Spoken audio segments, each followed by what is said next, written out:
रामाय रामभद्राय रामचंद्राय वेदसे रघुनाथाय नाथाय सीतायाः पतये नमः. Kishkindha Khan, chapter number 8, Sugriva's grief. Sugriva rejoiced to hear these words of Rama and replied, "Noble sir, I doubt not that the gods have heard my prayers after all, in that they have sent me a friend adorned with prowess, valor, and other many royal excellences. With your help, the throne of Indra is mine. Why to speak of this paltry kingdom of my brother? My friends and kin do envy me now and honor me greatly, seeing that you have sworn eternal friendship with me over the bright god of fire, and you the noblest prince in the world. I may venture to suggest that I will not disgrace your friendship. It is not in me to proclaim my virtues. I leave it to time. Great souls like you do not waver in their affection, even as the knowers of Supreme Lord are strangers to fear and faint-heartedness. It is said that friends hold in common gold, silver, garments, ornaments, and such like. A friend is our surest support and safest refuge, be he a millionaire or a pauper, happy or miserable, a saint or a sinner. It is noble to sacrifice wealth, happiness, body, and life at the altar of true friendship. Let us be such." "You say right," said Rama, and Lakshmana assented to it as he stood there, a marvel of wisdom and more radiant than the Lord of the Celestials. The princes were standing from the moment they beheld the ornaments of Sita, observing which Sugriva looked about for suitable seats. His eye fell upon a lofty solid tree nearby that was covered with flowers and shoots, while bees hummed melodiously therefrom. He broke a huge bough and sat upon it along with Rama. Hanuman knew that Lakshmana would not sit with him and broke another branch for him. And there reclined Rama in all his glory and majesty, like a clear, unruffled sea. Sugriva's love towards him and the joy that welled up in his heart so overcame him that he exclaimed in broken accents, "Noble sir, this mountain affords me refuge and shelter in the dark days of my misery. I am almost mad with fear of my brother and grief at the loss of my wife. Boundless is your might, and infinite worlds tremble at the very thought of it. Glance at me with an eye of pity, who have drawn upon himself the wrath of Vali without any means of meeting it."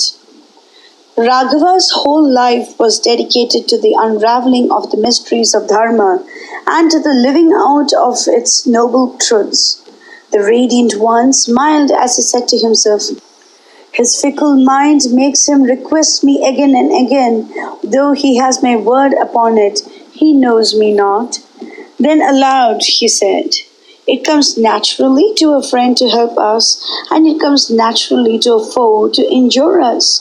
This day can I lay low the sinful wretch that took away your wife.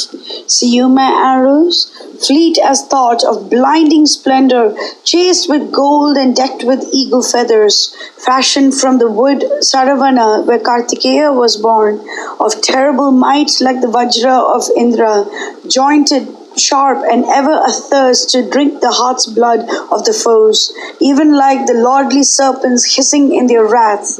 Ere long will you behold your foe transfixed with these, even as Indra pierces the lordly mountains." Whereat the Monkey King was filled with boundless delight and showered loud praises upon Rama. "A miserable wretch am I, and you are the protector of the miserable and the outcast. You are my dear friend, and I am not ashamed to pour forth my heart to you in grief. You have grasped my hand in the sight of the god of fire. Are you not then, my friend, dearer to me than my very life? I swear it by truth. I now voice forth the sorrow that I had till now confined to my breast, for I claimed the privilege and confidence of friendship. It had cankered my heart enough." Tears blinded his eyes and choked his voice, but he recollected that Rama would wonder at his lack of self-control, who erstwhile advised him strongly to drive away black melancholy and pluck up courage from despair. He kept back his tears that raged like a torrent, wiped his eyes, and heaved hot sighs as he continued. Vali, the mighty, had driven me from my kingdom with threats and reproaches. He took from me the wife dearer to me than life itself. He immured my friends and partisans in dark prisons, and he now seeks my life. I was obliged to slay many monkeys he sent on that errand. That fear haunted me when I saw you and sent me into hiding, for fear sees in every bush a relentless foe. This Hanuman and his companions are my sole support. I owe it to them that I keep my hold on life yet. They never leave my side, follow me everywhere, and save me from myself. Now you know all about me. Need I discuss in greater detail my misery and misfortune? Vali, my brother, is my mortal foe, and he is famed as a marvel of prowess.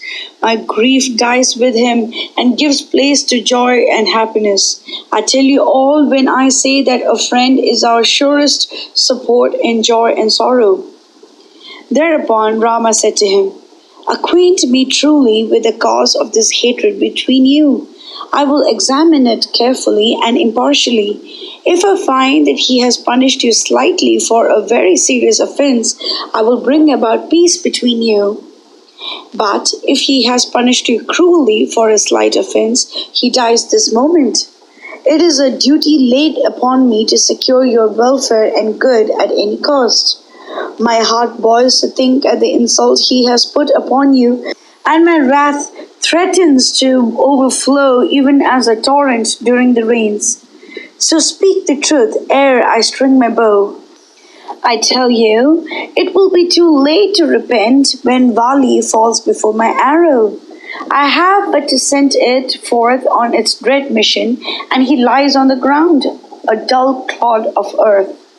Sugriva and the 4 monkeys with him were beside themselves with joy at these words. Then the monkey king proceeded to relate how there grew enmity between him and his brother Vali. Mangalam Koshlendraya Mahaniya Gunavati Chakravarti Dhanujaaya Sarvabhaumaya Mangalam.